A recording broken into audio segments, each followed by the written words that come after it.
Hi, I'm Elena Monroe. The day I finalized the specs for our $3.4 billion logistics platform, my brother, my own blood looked me dead in the eyes and said, "You're no longer part of this." They revoked my credentials, scrubbed my name from every patent draft, and shut down my access like I never existed.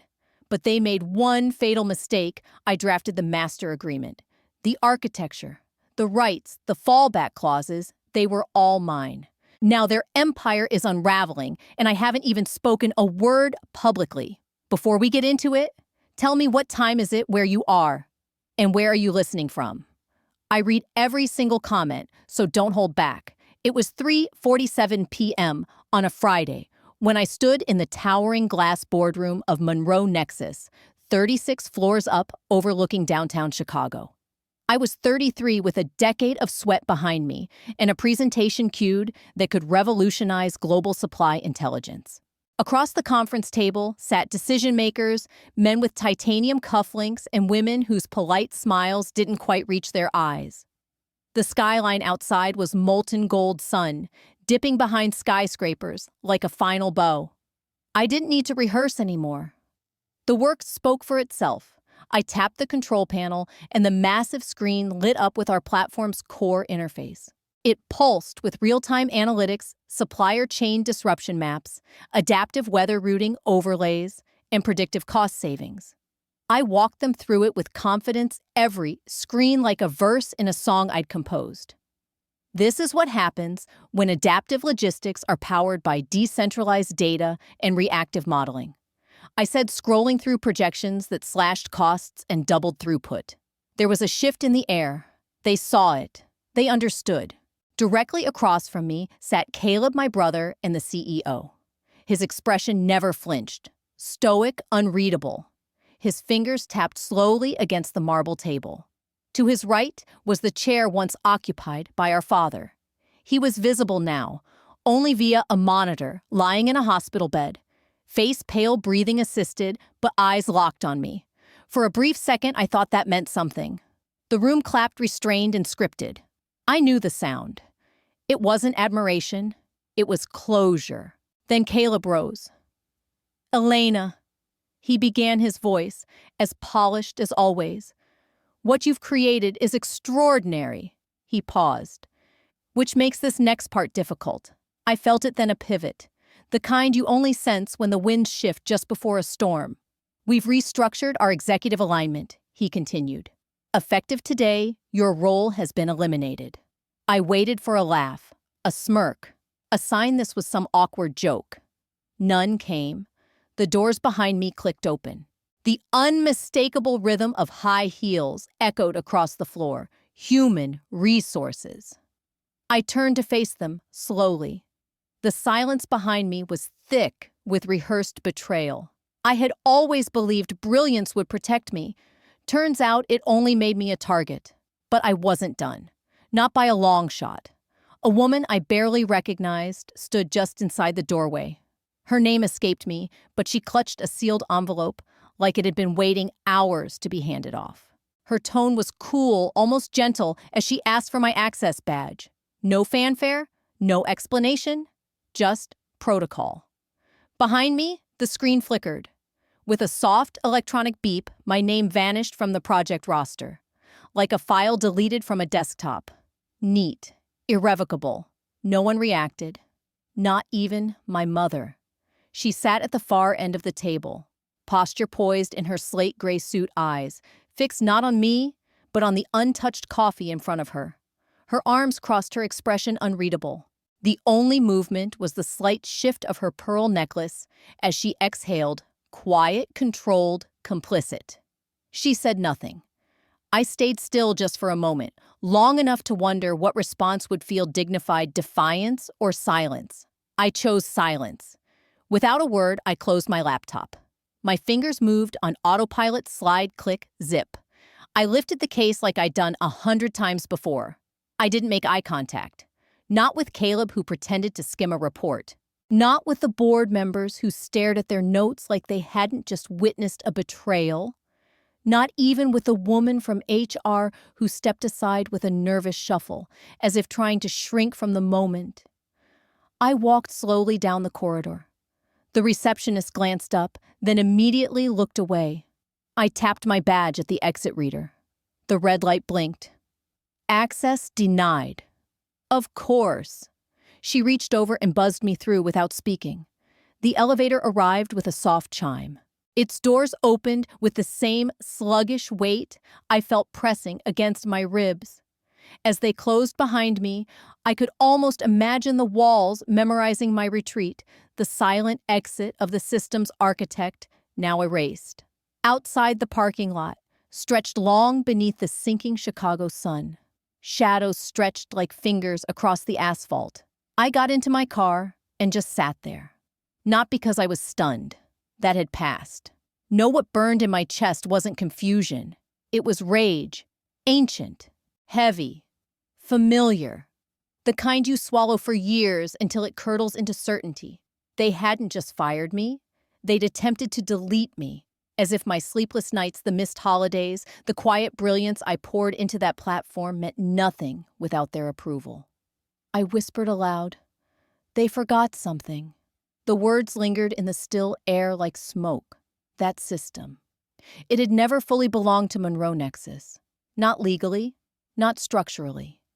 Because they never read the fine print. Not the clause I embedded at my father's insistence, back when he still believed I was the future of this company before the strokes took his voice, but not his foresight.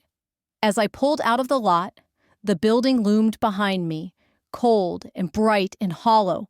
The sun hit its glass just right, casting a copper glow that looked almost regal. But I felt nothing. No tears, no outrage, just resolve. I didn't drive away in defeat. I drove toward what came next. And as I merged onto the interstate heading north, the thought hit me again with full clarity. My name was on the contract. I didn't head straight home. Instead, I circled the neighborhood twice, as if looping around would somehow help me process what had just happened. Finally, I turned onto my quiet residential street in Lincoln Park headlights, cutting through the tree-lined dusk like a blade through paper. My fingers were still locked around the steering wheel knuckles, pale. Though the Monroe Nexus Tower had disappeared from my rear view, it pressed against my chest like an iron weight. I killed the engine and sat there a minute, the soft tick, tick, tick of cooling metal keeping me company in the silence. And then I remembered. No, I knew what they had all forgotten. Buried in that contract was a clause one they dismissed as formality. The licensing clause. The one with my name on it. Inside my 2-bedroom walk-up, modest, with crooked hardwoods and faint hints of cedar from a stain job I'd done 2 years ago, I moved on instinct. I kicked off my shoes, walked straight to the bedroom, and dropped my laptop bag on the rug. Dropping to my knees, I reached under the bed and dragged out a dusty fireproof lockbox. It scraped against the floor with a dull growl. I hadn't touched it in ages. I never needed to. Until tonight. I popped the latches and the lid gave way with a click. Everything inside was still in perfect order. My tabbed dividers, legal folders marked in neat black Sharpie, and a lineup of ancient flash drives wrapped in masking tape. Nestled behind one divider inside a protective sleeve was the original signed contract, the birth certificate of what we now called Project Helix. I flipped straight to page 7, my hands suddenly steadier than they'd been all afternoon. And there it was, in bold, unambiguous text. All intellectual property and associated licensing rights pertaining to the proprietary algorithms and systems architecture of Project Helix shall remain the sole ownership of the originating developer unless otherwise renegotiated in signed writing. There was no amendment, no countersignature from Caleb, no revised clause from the legal team. They never thought I'd keep the original. I sat back against the frame of my bed, breathing evenly now. Not out of triumph, but out of validation. I wasn't losing my mind. I hadn't made this all up. They could cut me out of the boardroom, wipe my credentials, silence the claps, but they could not erase the truth. This contract was my anchor. My memory wandered uninvited back to that fall afternoon 5 years ago. I was 29, bleary-eyed, from 4 months of testing, presenting the first live Helix demo in that very same boardroom. My father had still been mobile, then smiling, shaking hands, calling me the engine of the company. But when I handed him the patent draft, solely under my name, my mother had leaned in with that same chilly tone. "Shouldn't you be sharing credit with your brother?" I had simply looked her in the eye and replied, "I built this alone." And in that silence, I heard it for the first time. What's mine is theirs, but what's theirs is never mine. And now, that one stubborn decision, the clause no one cared about, was the only leverage I had left. I slid the contract back into its protective sleeve and stood. My knees popped as I straightened, a subtle reminder that 33 wasn't as forgiving as 23 had been. I walked to the kitchen, poured a glass of water, then grabbed my keys without hesitation. There was only one person I trusted with what came next: Margot Lane. Her office sat above a quiet, time-worn bookstore, tucked between a vintage record shop and a closed-down diner on West Belmont Avenue. No receptionist, no logo, just a brass nameplate that read Lane and Associates and a little bell that chimed when I opened the door. The scent of aged paper and dried eucalyptus still clung to the air unchanged since the last time I'd stepped inside. Margot sat at her desk in tortoiseshell reading glasses and a faded navy cardigan, flipping through a dog-eared novel. She glanced up as I entered, her gaze as steady and piercing as it had been years ago. I didn't bother with pleasantries. I simply handed her the folder. She looked at it, then at me. "Told you one day this would matter," she said calmly, cracking open the contract. I sank into the same weathered leather chair I'd sat in 6 years ago, back when we spent 2 caffeine-fueled nights drafting it over black tea and almond biscotti. She turned to the licensing clause and ran her finger along the paragraph. "They never renegotiated," she asked. "No, and they fired you in front of the entire board. No warning, no discussion." She snapped the folder shut and exhaled slowly. "Then they've made a serious mistake," she said. "Because if they've used even one line of that code post-termination, it's a federal IP violation. Plain and simple." I didn't react. No smile, no nod. Just the quiet words, "Let's send them a reminder." She turned to her desktop computer, the soft hum of the machine underscoring her focused typing. Her hands weren't as fast as they used to be, but her clarity hadn't dulled. Every line she wrote was deliberate. No accusations, no anger. Just the facts and the legal consequences they could no longer ignore. When she finished, she printed 2 copies of the letter, signed one, and slid the other across the desk toward me. "This'll be on their general counsel's desk by 9 tomorrow," she said. "But I suggest adding a personal touch." I pulled a sticky note from my purse and scrawled 7 words across it in bold pen strokes.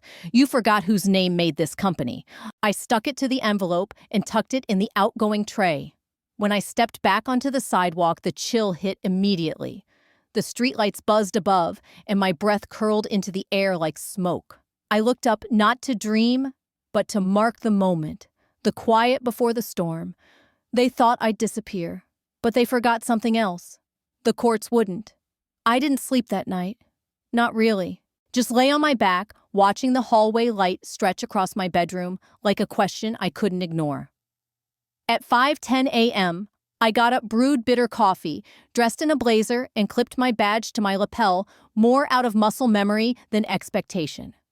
The tech headquarters in Chicago's West Loop always felt different at dawn.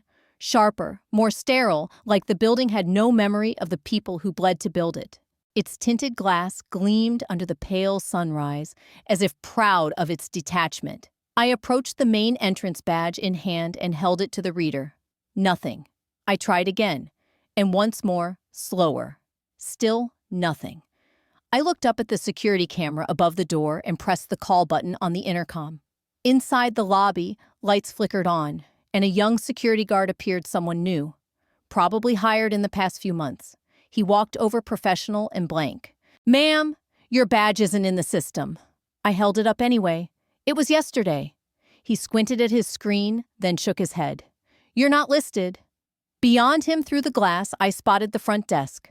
Monica, the receptionist, who used to greet me with birthday flowers and peppermint tea, sat behind it. Her posture was stiff, eyes glued to her monitor.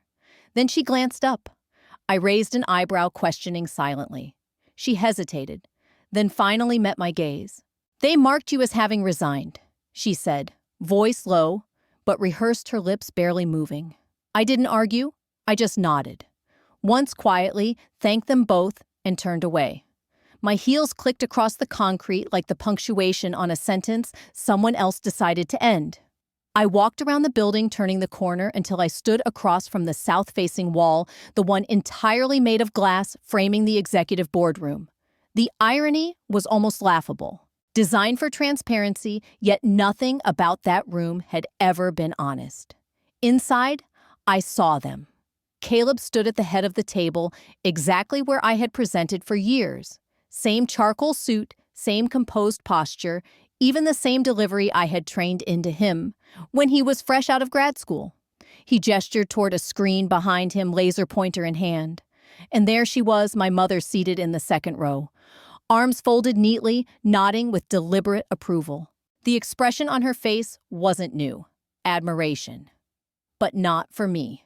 Next to her, Jonas, my cousin, leaned in to whisper something. She laughed. Lightly. Like it was just another Monday. Then I saw it.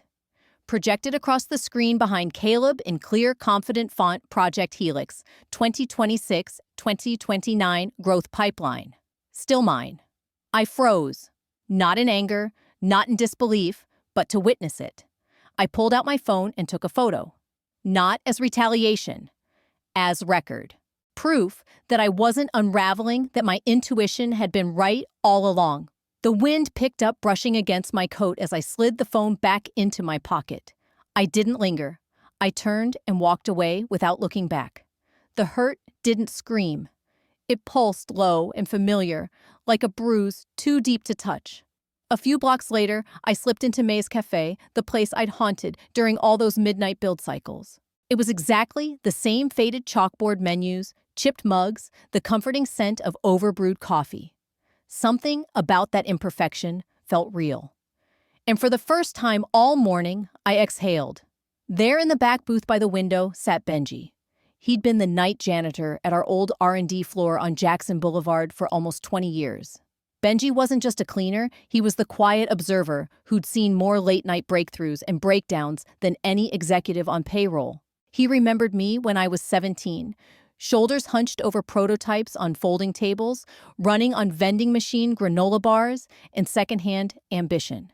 "I figured you might come here," he said as I slid into the cracked vinyl booth across from him. His eyes studied me, not with pity, but with the knowing weight of someone who'd seen too many loyal workers discarded like office furniture. "They pulled your parking sign last night," he said quietly, nodding toward the front. "Didn't think much of it till I saw them wiping camera logs." My chest tightened. I thought just in case. He slid a small USB stick across the table. Security logs. Meeting clips. Copied what I could before they shut it all down. I stared at it. My fingers hovered hesitant, then slowly curled around the drive. "You didn't have to," I whispered. "Elena," he said firmly, using my name with a kind of reverence. "You've never chased credit. That's exactly what they counted on." We sat in silence for a beat, the hum of the espresso machine and muffled cafe chatter filling the gaps. "You still drink chamomile?" he asked after a moment. I nodded, managing a faint smile. "Good. You're gonna need your nerves." By the time I got back to my little townhouse on the northwest edge of the city, the sun was already climbing. My blazer felt too tight, my body aching with something that wasn't just exhaustion. I slipped off my shoes at the door and settled cross-legged on the living room rug. The USB drive clicked into my old laptop, the same one I'd written the Helix framework on. Its hinges creaked and the fan sputtered as the files loaded recorded meetings board minutes and a memo marked IP consolidation strategy. I clicked play. "We've expedited Elena's removal," one voice said. "Probably Jonas. She holds legacy rights, but if we act quickly, consolidate before she challenges, we'll absorb the risk," another voice added. "Likely Caleb. She's already cut off. No access. We control the narrative now." I didn't flinch, didn't close the laptop, didn't scream. I just sat there. Then softly, like I was finally admitting something, Even I hadn't dared say. I whispered, "You erased me, but your system still runs on my code." I pulled the chair closer. Because tonight I wasn't just watching. Tonight I had the keys, and I just hit enter. I closed the laptop, not out of hesitation, but with intention. Like sealing the final panel on a machine I'd built in silence for years. The apartment was still. Only the ceiling fan hummed, and my desk lamp cast a warm arc of light across the shelf beside me. I stood, moved to the fireproof safe, tucked between engineering binders and an old tin of paper clips. My hand spun the dial with muscle memory alone. The latch popped. Inside was the black folder, frayed at the corners, but inside blueprints, architecture notes, the original system design, and clipped to the back a notarized co-patent. My name first, then Dr. Henry Lawson, my grandfather. I exhaled, slow, steady. They thought I was just the engineer, I murmured, flipping to the embossed patent seal. Not the architect, not the owner. I reached for the master agreement next. It slid cleanly from its plastic sleeve, the pages still stiff and crisp, protected like scripture. It was the original contract drafted between me and my grandfather, Dr. Henry Lawson, before Caleb or our mother had ever been invited into the circle. His logic had been simple and fierce. Protect your code. Family changes, ownership doesn't. Clause 7C lived quietly on page 5, buried in legalese, but potent in its brevity. Any derivative system or scaling model using framework Helix V1. 0 must retain original designer's royalty and control rights. And beneath it, one signature. Mine. I ran my finger over the ink. This wasn't some ceremonial footnote, it was a firewall. And they either hadn't read it, or they'd chosen to gamble that I never would. They built a $3.4 billion in empire. I whispered on something they never truly owned. The heat building under my sternum wasn't anger. It wasn't grief. It was clarity, clean and searing, like standing barefoot on cold stone after a long fire. I didn't need to storm a boardroom. I didn't need to yell or demand an apology. They had built their monument on my foundation, and I still held the deed. I opened my laptop fingers, moving with a calm purpose, and drafted a blank email. The address was still pinned at the top of my starred list, Imakisa Cardinals Strategics.com. Michael Keyes, my former mentor. He was now the general counsel for Cardinals Strategic Technologies, the largest defense contractor in the Midwest. We hadn't spoken in nearly 3 years, not since he distanced himself from the Monroe family mess.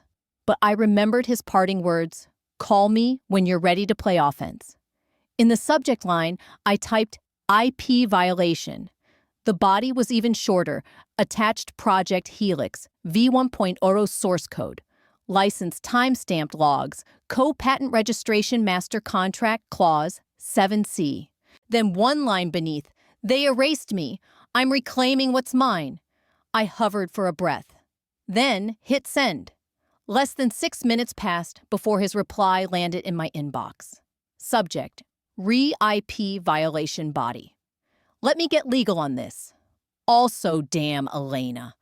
I stared at the screen, then leaned back in my chair as something warm and steady filled my chest. Not vengeance. Validation. I didn't want payback. I wanted truth. I wanted what was mine to finally stand on its own feet, and it would. As evening draped itself across the skyline, I lit a single candle on the windowsill, not for show, not for ritual, but because that's what my grandfather used to do when we finalized a system design. One flame, one breath, one intention for the next step. I stood with hands folded, watching the flame dance gently in the reflection of the glass. "You were right," I said aloud. "The quiet ones hold the fuse." Outside Chicago murmured its late-night rhythm tires on pavement buses, sighing neon buzzing. But somewhere behind boardroom walls and conference calls, the fuse had already caught. And this time, I wasn't leaving. The knock came just as the kettle clicked off. At first, I assumed it was the usual package delivery Amazon runs, and tight courier windows were nothing new in my Lincoln Park neighborhood. But when I opened the door, The man on the stoop wasn't holding a box. He wore a navy windbreaker and held out a thick envelope sealed with the emblem of the Department of Justice. He barely spoke, just confirmed my name and handed it to me, then turned and walked down the steps without a word. Across town in the towering glass headquarters of Monroe Nexus, it was Caleb's usual Monday strategy: sink his weekly spectacle of control, masked as collaboration. He loved that room. Long, sleek glass table, perfectly positioned spotlights, and a team of executives arranged like chess pieces around him. He stood near the head of the table, pointer in hand, reviewing quarterly forecasts and future deployments. We'll scale the Helix module into defense and aerospace. Corner the NATO logistics tender. No competition left by Q3, he said with a smirk, clicking through slides of projections he barely understood. Then the boardroom door burst open, not politely, not hesitantly. It slammed hard against the wall. 2 uniformed security officers stepped through, flanking a tall man in a charcoal gray suit. The room froze. You could hear the HVAC humming above them. "Are you Caleb Monroe?" the man asked calmly. Caleb blinked. "Yes." The man stepped forward and extended a sealed envelope. "You're being served. Federal summons. Immediate compliance required." Caleb didn't take it. One of the junior analysts at the table reached over and accepted it like it might be radioactive. Caleb stared at the envelope as it was torn open, then took the papers with stiff hands. He cleared his throat and began to read, voice shaking just slightly. "Effective immediately. You are enjoined from any further development, deployment, or commercialization of the Helix framework pending a federal investigation into misappropriated intellectual property." Silence. Thick, deadening. No one moved. Not even Thomas, the COO, usually ready with a clever pivot, who now sat frozen, face pale. Then slowly, right there in his seat, Caleb slumped sideways and fainted. The summons fluttered to the floor. 3 floors below, in the executive legal boardroom, the panic had already begun to spread. An emergency session had been called. Gone were the crisp suits and polished voices. Now it was frantic motion and loud accusations. "We invested $92 million in Q1 alone," a Berlin-based investor shouted, slamming his pen against the table. "If this injunction sticks, we lose every defense bid on the table." Another snapped, "You told us the patent issue was dead and buried. Where is your legal team?" At the head of the table, Cassandra Bellamy, general counsel, flipped desperately through a thick binder. Sweat dotted her brow. We never received a notarized assignment of her IP," she said, her voice cracking. There's a clause. Clause 7C, signed solely under her name." Her hand trembled as she pointed to the highlighted section. "I don't know how we missed it. I thought," she faltered, scanning the stunned faces. And from the end of the table, someone whispered low and terrified, "Elena warned us. If you've been holding your breath with me through this, don't exhale just yet. Hit subscribe so you don't miss what happens when the truth finally walks into the boardroom. Who approved the product release without confirming IP rights? Who let this pass without review?" Caleb Monroe's knuckles were white against the leather arms of his chair. The command in his voice had disappeared, replaced by a sharp, unraveling edge. His gaze darted toward Cassandra, but she looked down. Then, more to himself than to the room, Caleb muttered, "She was family. We didn't think she'd—" He stopped there, because he couldn't finish the sentence, because everyone around that table already knew what he couldn't admit. They had dismissed me like a background engineer, a loyal cog, not realizing I built the entire machine. Back in my studio apartment on the edge of Lincoln Park, sunlight spilled through the dusty blinds, casting stripes across the hardwood floor. Both monitors were on CNBC live feed on the left, a defense industry blog, refresh cycling on the right. Then the headline dropped, "Breaking Monroe Nexus. Hit with federal injunction over IP dispute. Whistleblower identified as co-architect." They didn't print my full name. They didn't need to. The ones who mattered, the ones who'd always known I was the backbone, they understood. I didn't cheer. I didn't pour champagne. I didn't even change out of my robe. I just sipped lukewarm tea and opened my journal. With a smooth black gel pen, I wrote, "Dignity is quiet. So is destruction." That was something my grandfather, Dr. Henry Lawson, used to say. He believed in justice that didn't roar. It didn't perform. It just arrived, measured absolute, irreversible. That afternoon, I walked 2 blocks to FedEx and mailed a certified copy of the Helix design to our patent attorney, then picked up a sourdough sandwich and came back home. I just tossed the wrapper when my phone buzzed on the counter. Unknown number. The area code caught me. Maryland. I hesitated, then answered. Elena? A familiar voice stammered. It's Mara. Mara Monroe, Caleb's wife. She was the only one in that entire family who had ever offered me a sliver of grace. We weren't close, but she once dropped off soup when I had the flu and sent a card on my birthday. Small gestures, but they stayed with me. "They're spiraling," she said quickly. Her voice hushed. I could hear shuffling papers and urgent whispers in the background. "He hasn't eaten. He keeps repeating your name." I didn't respond. "He says this will destroy everything," she added after a pause. "The company. His legacy." My voice stayed even.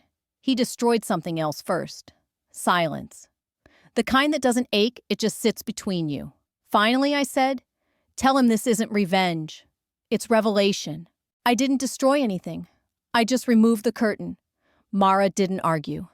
Maybe she understood. Maybe she didn't know how to. Before she hung up, her voice dropped even lower. "Elena, he's not sleeping." I didn't answer.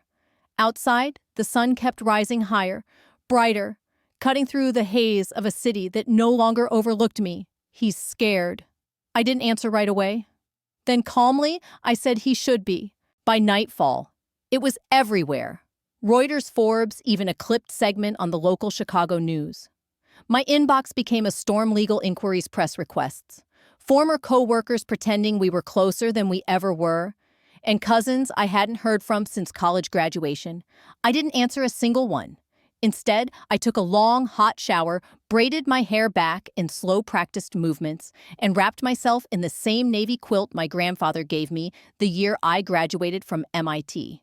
I sat by the window, knees tucked under me, listening to the soft, deliberate rain begin to tap against the glass. That's the thing they never understood. Silence isn't surrender. Sometimes it's just preparation. What I didn't expect was for the past to come knocking that night. Literally. When I opened the door there, he stood drenched from the storm, hair plastered to his forehead, still wearing the familiar dark security jacket. "Elena?" he said, voice quiet like a question. "It's me, Reese." Reese Navarro, the former head of corporate security at Monroe Nexus, disappeared 6 months ago. No notice, no explanation. Just an exit, so silent it barely stirred the air. He took a step forward, slowly, lifting one gloved hand. Inside, it was a small flash drive wrapped tightly in a clear sandwich bag. Rain droplets sliding down the plastic. "I saved what I could," he said. "Didn't know if I'd ever have the nerve to bring it to you." I stepped aside without a word and motioned him in. I handed him a towel from the bathroom and switched the kettle back on. We didn't talk at first. The room held its breath while the rain kept rhythm on the windows. Reese sat on the edge of my couch, steam rising from the tea I placed in his hands. I powered up my laptop, the hum of the machine grounding us. He passed me the drive without ceremony. "Whatever happens next," he murmured, staring at the floor. "I need you to know I tried. I warned them. Over and over." I nodded. "I know you did, Reese." I plugged in the drive. At first, just folders, innocuous labels, generic names. But the deeper I clicked, the heavier the air became. Then came the video. Grainy, but clear enough. A virtual boardroom call, timestamped 6 months before I was removed. Caleb's voice rang out. "She's quiet. Always has been. She won't speak up. She still thinks we're her family." Then another clip, a presentation deck. My name had been on an early inventor slide, bold and centered, then deleted. The screen capture froze on the blinking cursor where my name had once lived. And then the emails. Dozens. The subject line that stopped my breath cold. "Remove her quietly." I leaned back slowly, hands around the mug now gone cold. They made me scrub the servers after Reese whispered. But I'd already mirrored it. Saved everything at home, just in case. I met his eyes. And for the first time that day, I felt something shift. Not pain. Momentum. The weight of Reese's words hung between us, not just because of what he'd handed over, but because of the quiet strength it had taken to keep it safe alone. In a company that had built its culture around silenced fear and polished betrayal, Reese Navarro had carried the truth for months. For me. I forwarded the files immediately to Martin Hayes, my attorney. He picked up by the second ring. "Tell me this is a prank," he said as he opened the first attachment. "It's not," I said, voice flat. There was a pause, followed by a low whistle. "Elena, this isn't just civil." He scrolled through the videos and transcripts. "We're talking wire fraud, federal contract violations, IP misrepresentation on government grant forms. And they recorded the whole damn thing like it was some behind-the-scenes documentary. He didn't ask me if I was ready. I'm taking this straight to the U.S. Attorney's office tonight," he said. "I'll call you first thing in the morning." When the call ended, Reese was still sitting on the couch mug, cradled in his hands. I stepped into the kitchen and started making dinner: grilled cheese and tomato soup. The kind of comfort meal you default to when life feels too complicated for anything else. He joined me, buttering the bread the way we used to during those late overnight shifts back at Monroe Nexus, before everything splintered, before I realized how fragile trust really was. We ate quietly for a few minutes, steam curling up from our bowls. Then I finally asked what I'd been holding back since the moment he knocked. "Why now, Reese?" He didn't answer immediately. He set his spoon down, slowly, looking not at me, but at the swirl of steam rising from his tomato soup. "Because when I lost everything, everyone else stepped over me," he said. "But you didn't. I didn't breathe. You asked if I was okay when I got demoted, when my son was in the hospital, when I had to sleep in the server room just to make it through the week." My throat tightened. I remembered those nights. He always looked exhausted, but never bitter. "They think quiet means weak," he said, meeting my gaze again. "That's where they got it wrong." I nodded. "That's why they never understood me either." He offered a faint smile, the kind that doesn't stretch far enough to reach your eyes but still carries peace. I poured us both another cup of tea. We didn't say much after that. We didn't need to. Two people who'd been quietly cast aside by the same machine. Now, finally watching it begin to rust from within. Outside, the rain faded into a low mist. Reese left just after midnight, his coat zipped up tight, his steps a little firmer than when he arrived. I locked the door behind him, resting my hand on the knob for a beat before turning out the lights. I didn't plan on attending the next board meeting, but someone had other plans. Martin called the following night, just as I was tossing the last of my takeout containers into the trash. "They sent out the board invite this evening," he said. "You weren't on it. But then someone reinstated your voting rights. At the last minute. Your name's on the list now, Elena, with full authority." Martin's voice was steady on the line, but I didn't ask who made it happen. I didn't need to. Reese had done more than deliver a flash drive. He cracked the door wide open and handed me the key. The next morning was cold and gray, the kind of overcast that made the whole of Chicago feel like it had taken a vow of silence. I wore black. Not for theatrics, not for drama, but because I didn't want to bring warmth into that building. No color, no softness, just precision, distance, finality. I arrived 15 minutes early, just enough time to center myself, not enough for them to run interference. When the elevator doors opened to the executive floor, I stepped into the same sterile reception area I'd passed through 100 times before. Still dim. Still lined with overpriced, soulless art. The kind selected by someone who once mistook price tags for taste. Nothing had changed, except me. I opened the glass doors to the boardroom. The conversation cut out like someone had yanked the power cord. Diana froze mid-sentence. Caleb's jaw tensed. The others, some I'd mentored, others who turned silent as my name vanished from project decks, looked at me like I'd materialized from smoke. She's not on the list, Diana muttered under her breath, panic seeping through her composed tone. But before I could speak, someone else stood. A man in a tailored navy suit, sharp glasses, flipping open a slim leather folder. The new corporate counsel. I hadn't met him before. Actually, he said calm and polished. As of this morning, Miss Monroe holds majority voting rights. Verification is in your folders. The silence was swift, almost reverent. Then Caleb stood abruptly, his chair wobbling behind him. You think you can just waltz back in here? And Caleb's voice cracked, a twitch in his jaw, betraying the panic beneath. This was mine. I raised the folder in my hands and set it down in the center of the table. I'm not here to argue, I said, quiet, but unwavering. I'm here because the truth deserves a seat. As I laid the documents before the board, I thought of Margot Lane, the woman who first taught me that clarity in ink is stronger than a dozen angry speeches. Beside the stamped and signed contract, I laid out the documents, transcripts, Still's internal emails, and finally, Reese's signed affidavit. One by one, heads dropped, eyes scanning lines they couldn't unsee. A board member at the far end whispered, "We're in serious trouble." You knew, I said calmly. And if you didn't, it's because you chose not to. Diana's hands trembled slightly. She didn't look at me. Caleb leaned forward, his voice cracking, desperate. You wouldn't dare take this public. I sat down, looked around the room, no venom, just truth. You misread me from the start, I said. You thought silence was surrender. It wasn't. The room buzzed, not with words, but tension, like the air just before a storm breaks. I'm moving for dissolution of this board, I said.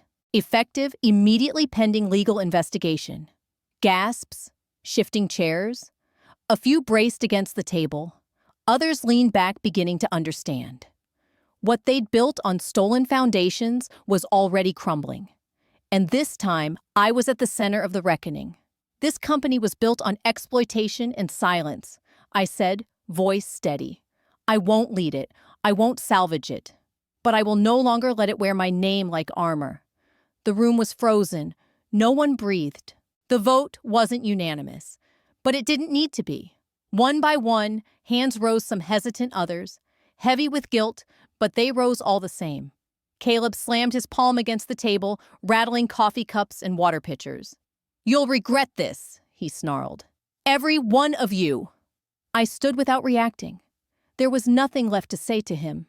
Not after everything. The counsel at the far end of the room cleared his throat. The motion is officially passed. The dissolution will be reported to the Illinois Attorney General and relevant federal oversight agencies.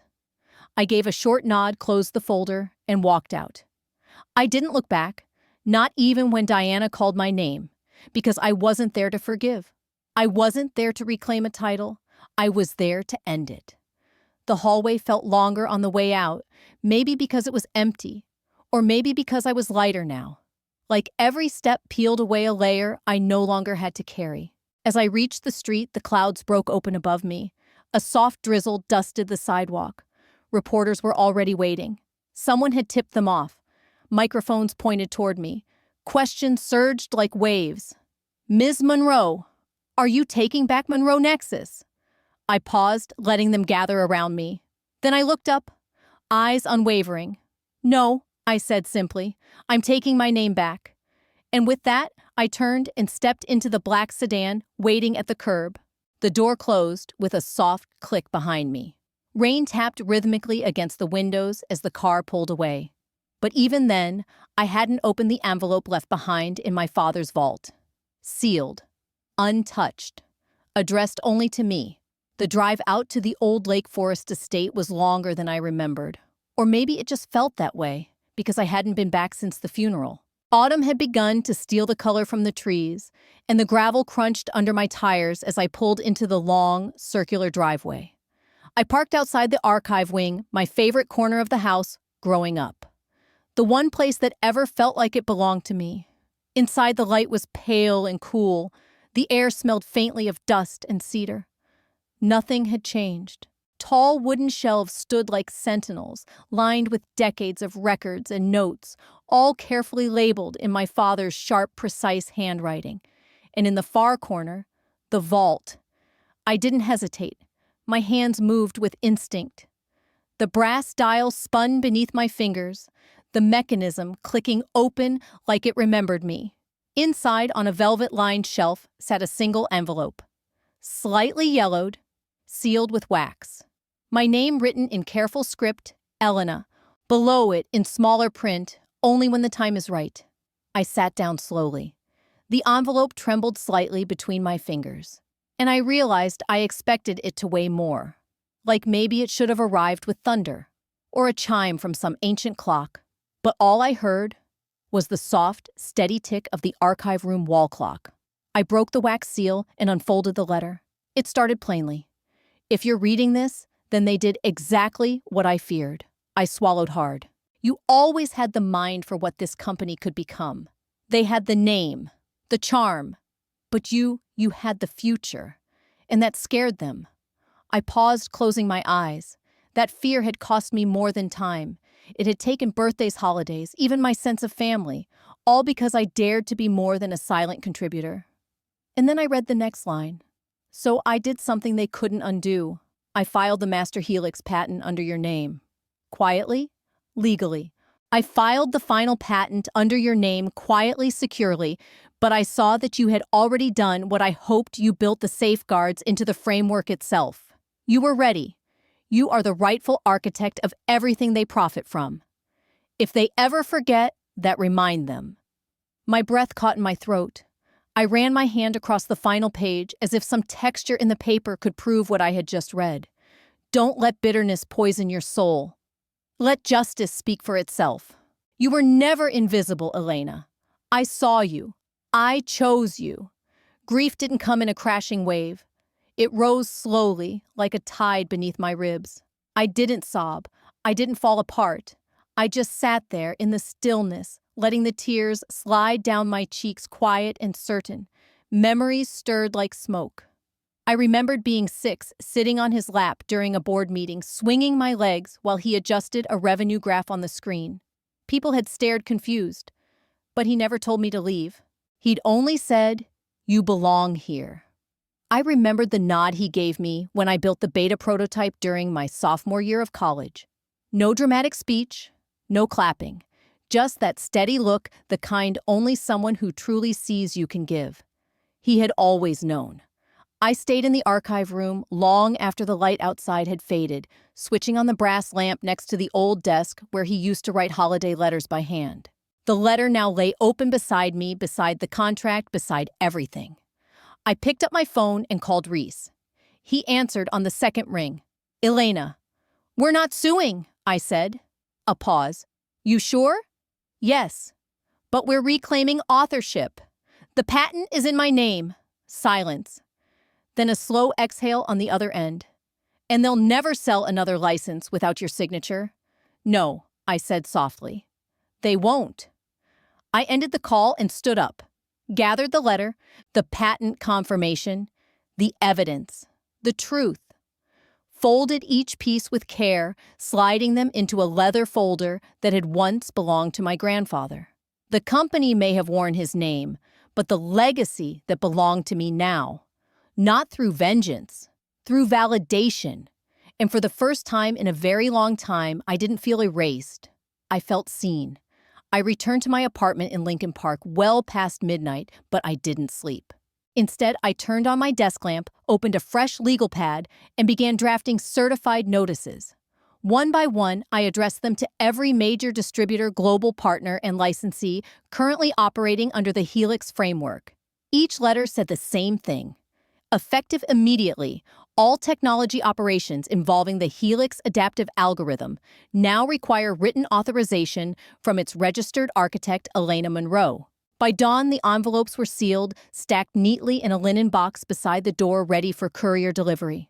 I poured a cup of strong coffee, sat by the window, and watched the sky shift from steel gray to amber, the city lights softening into morning. I wasn't angry, not triumphant either, just still. There's a kind of peace that comes when you've finally been seen after years of being talked over, erased, second-guessed. My grandfather knew they'd try to silence me, but he also knew I wouldn't need to shout to be heard. Not in the end. not with proof, and that was enough. There was a moment, quiet and fragile, when I hesitated at the sound of a knock. I stood in the hallway, hand resting on the knob, listening to a baby's faint cry outside and the soft patter of rain dripping from the gutters overhead. My heart picked up, not with fear, but with knowing. I opened the door slowly. Diana stood on the stoop, soaked from the drizzle, her hair tangled, mascara smudged. In her arms, a baby clung to her sweater cheeks, red from the chill. She met my eyes. For one long breath, neither of us said a word. Then she whispered, "They threw me out, said I was never really family." She blinked rapidly. "I have nowhere else to go." I didn't speak. I didn't nod. I simply stepped aside. She entered like someone expecting the ground to give way beneath her. No words, no gratitude. And I didn't need either. The door clicked shut behind her. In the kitchen, I filled a kettle and set it on the stove, pulling two mismatched mugs from the cabinet, one chipped at the rim, one faded from years of use. She sat on the edge of the couch, rocking the baby slowly, more for herself than the child. She rocked the baby, her son barely 6 months old, the child she thought would guarantee her place at the table. When I handed her the mug, her hands trembled around the ceramic. "They promised me everything." She murmured, eyes locked on the swirl of rising steam. "Stock options, a board seat, even my own team. All I had to do was help push you out." She paused. "I told them you were too clinical, too detached. Said the company needed someone more relatable." A humorless laugh escaped her lips. "Turns out they never wanted a woman to lead with anything. Once you were gone, I was just excess." She didn't look at me. She didn't have to. Because now she understood. I leaned against the counter, arms folded loosely. "So, now, you're here." "I didn't come to beg," Diana said quickly, her voice tight.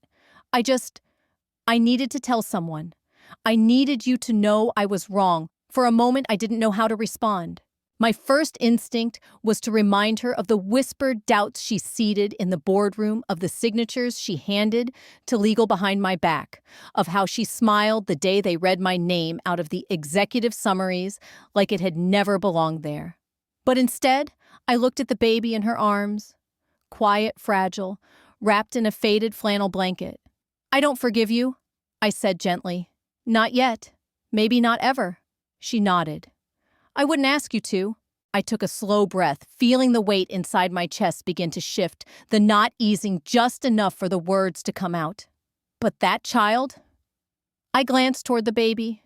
"He doesn't deserve to inherit what we've lived, this cruelty, this legacy of using and discarding." Diana's lips pressed together, trembling. I walked to the drawer, pulled out a spare set of keys, and held them out to her. Upstairs, first door on the right, clean sheets, bathrooms across the hall. She stared at the keys like they were glowing.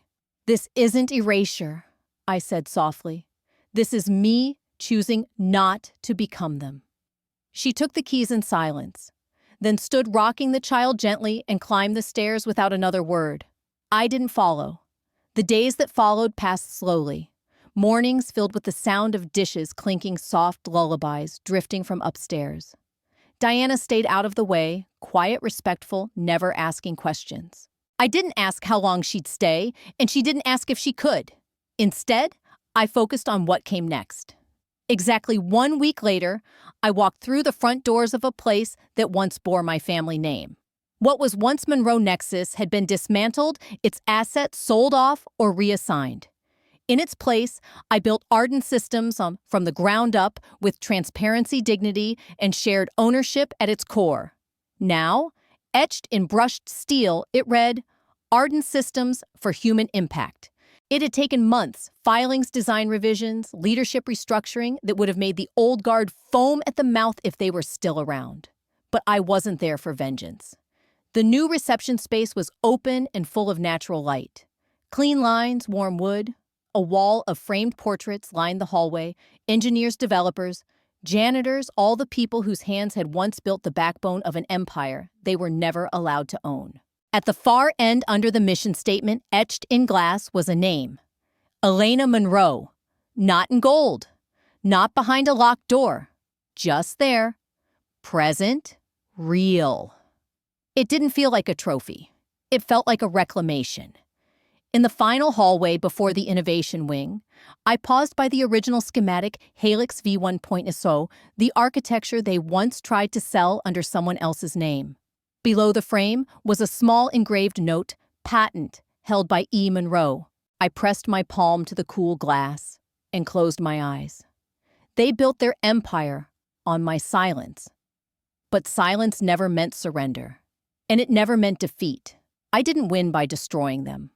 I won because I refused to become them. If you've made it to the end of my story, thank you for listening, for holding space, and for walking this path with me. I never imagined reclaiming my name would begin in silence and end in strength, but that's how truth works. It builds quietly, then stands unshakable. I'd love to hear from you. If something in my story resonated, whether it was being underestimated, feeling erased, or rising again with grace, I invite you to share your thoughts in the comments. Tell me where you're tuning in from. Tell me the moment you decided not to become what they tried to reduce you to. Your voice matters. Let's create space for each other here, because no one should feel invisible in their own story. And if I could leave you with one piece of advice, it's this. Your silence doesn't mean you're small. It means you're still choosing your moment. Not every battle requires noise. Sometimes the most powerful thing you can do is gather your proof, guard your peace, and wait for the time to move with precision. I didn't win by yelling, I won by knowing, by remembering who I was, before they told me who to be. So wherever you are in your journey, at the beginning, the breaking point, or just starting to rebuild, I see you. And if no one else has said it lately, you belong at the table too. If this story gave you something strength, comfort, even just a breath of validation, hit subscribe so you won't miss what comes next, because we're just getting started. And next time, it might be your name they remember.